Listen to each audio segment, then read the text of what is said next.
اینچنین مکانی تعلیم علم بود، یعنی وزارت معارف، هم مکتبی بچه هایو، چون که کودکای مایده هم به مسجد می آمد، از کودکی گهواره دیده تا کلان سال، خیلی نبود که مثلا 18 سال پایان به مسجد نبیاید.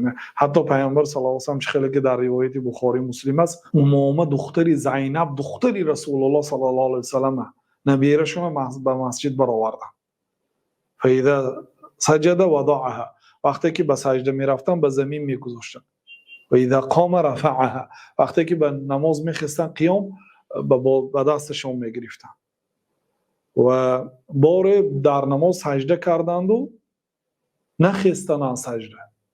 مردم ترسیدن که به رسول الله صلی الله علیه و آله اگر یگان حادثه شد برای چی الله اکبر نمیگن؟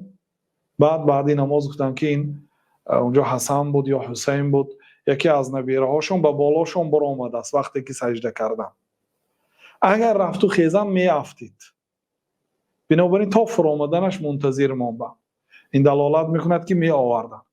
و این چنین گاه پیامبر صلی الله علیه و آله با نیتی نماز طولانی کردن نماز میگذاشتن، شروع میکردن الله اکبر گفته، مقصدشون سوره در آستر خواندنی بودن که ناگاه آواز گریه یک کودکی را شنیدن در داخل مسجد و نماز کوتاه‌تر خواندن. برای چی؟ همچون مهربانی به مادرش، چون مادرش الکی در تشویش میشه. وقتی که فرزندش گریه میکند او هوش و خیالش به فرزندش میره، تشویش میشد که تیسر نماز تمام شد و نماز سبکتر میخوندن که سبک شود برای مردم. گفتن بنابراین امام ها را هم توصیه کردن که در پشت شما آدمای بیمار هست، کاردار هست، پیرکی ها هست، کودکدار ها هست، نماز سبک خوانید. گفتن نماز پره خوانید و سبک خوانید. بنابراین حضرت انس گفتن که در پشت یگان امام نماز نخواندم که نمازش هم مکمل ترین باشد و هم سبک ترین باشد. نه اینکه این خیلی ارکاناش به جا نمیبره، از رکوع نخسته به سجده میرد، از سجده نخسته به سجده میرد.